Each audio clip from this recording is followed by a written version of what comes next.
दो तीन बातें हैं। ये जो है, ये वन अपमैनशिप का जो ड्रामा है, ये सिर्फ ये मोदी और अटल बिहारी जैसे भारतीय जनता पार्टी के जो प्रधानमंत्री हमारे रहे, इन्हीं लोगों का काम। क्योंकि ये मिल बांट के नहीं रहते हैं। इन्हें बस हम हैं, आई मी माई सेल्फ वाला तरीका। बात आ रही है जो आपने कहा कि कोरोना वॉरियर्स को लेकर के, जो फ्रंटलाइन वॉरियर्स हैं और डॉक्टर्स हैं और नर्सेज हैं और स्टाफ है वगैरह, उनको लेकर के जिस तरीके का बिहेवियर, एक आदमी आता है और बकवास कर जाता है, और फिर भी हमारे देश का प्रधानमंत्री इसलिए चुप है क्योंकि हमारा सिस्टम नपुंसक है, हमारी सरकार नपुंसक है, हमारी गवर्नेंस नपुंसक है, भारतीय जनता पार्टी नपुंसक है।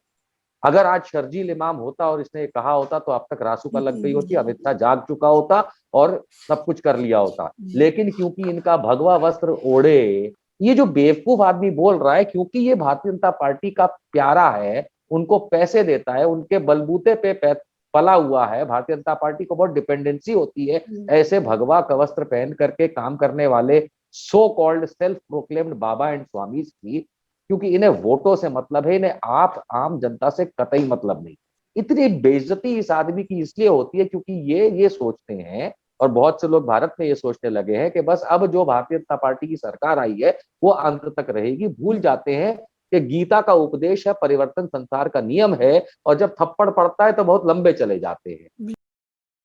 आज की तारीख में जिस तरीके से हमारे डॉक्टरों को बदनाम करने की इस आदमी ने कोशिश की है,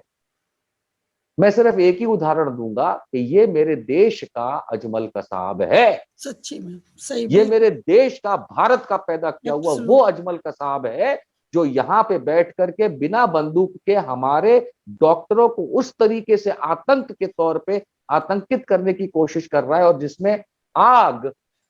में घी नरेंद्र मोदी और अमित शाह डाल रहे हैं कि आज 3-4 दिन हो गए, उनमें दम नहीं है कि इस तरीके से देशद्रोह की बात करने वाले को जेल में डाला जाए, और मेरे हिसाब से तो फांसी पे चढ़ाया